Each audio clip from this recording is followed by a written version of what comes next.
Today, I'll be disassembling the front forks, cleaning those up, prepping them for paint.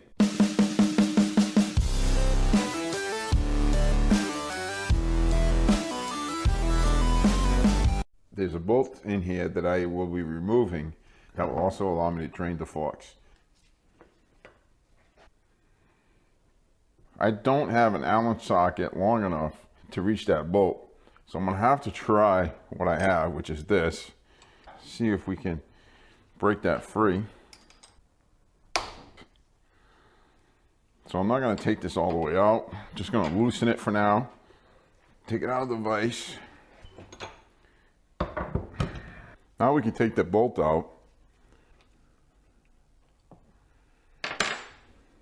And then tip this up so we can get that out of there. Now you're going to see the fluid's going to drain out of there.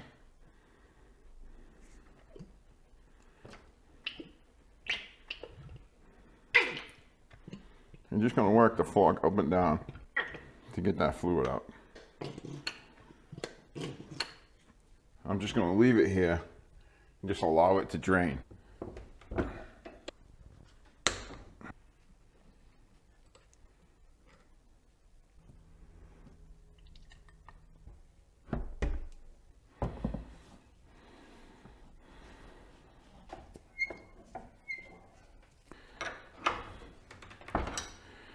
Remove the top cap carefully because these springs are under pressure in here.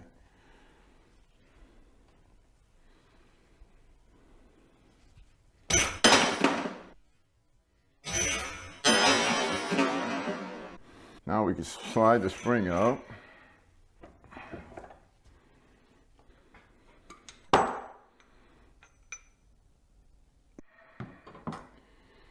Now we can remove the lock ring that's on top of the seals using a screwdriver. Using the top half of this fork, I'm going to pull that seal out. Now we can slide the seal out. Melt ring, a spacer, bushing.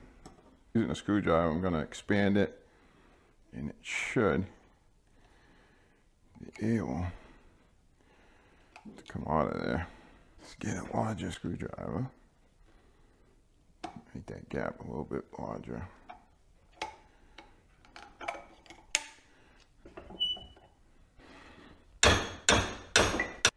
Nope.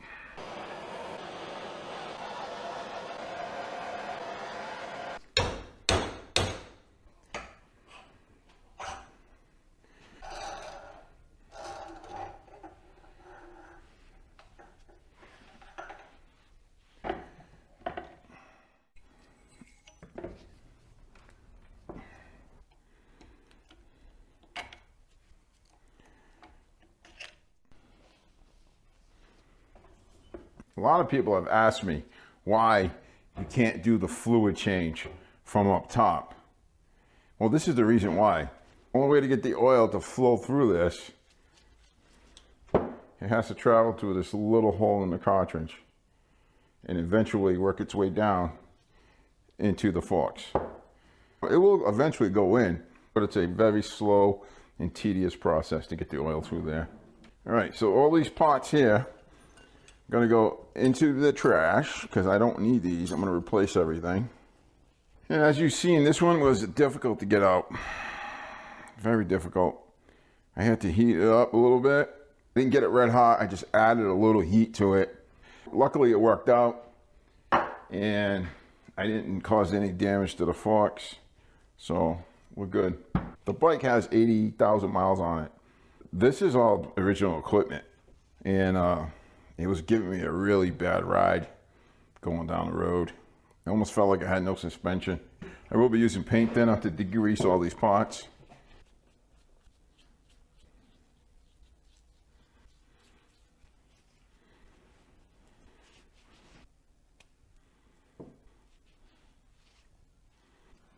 I got a little bit of rust up in here. I'm gonna try and get it out with my 5000 grit sand and sponge.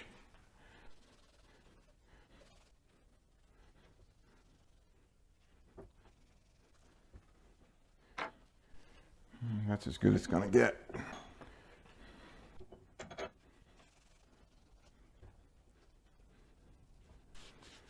All right, looks good. Just gonna clean this up a little bit with 5000 grit.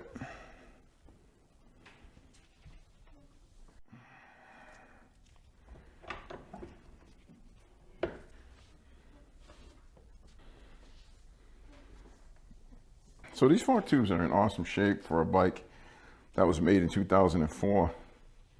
Down inside the tube, there's quite a bit of dirt down there, or muck. Let's see if I can stick a rag down there and get that out. Let's see.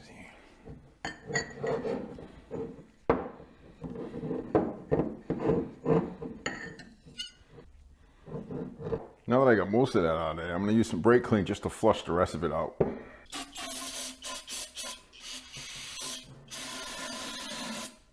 When you do this, you want to be careful so you don't scratch the inside wall of the fork. Slight corrosion right up in here. So I'm going to take the 5000 grit and just sand that up a little bit. It doesn't feel bad at all. Looks worse than it is. I'm going to mark this one just so I know which fork it came out of. So that way we can put them back the same way we took them off.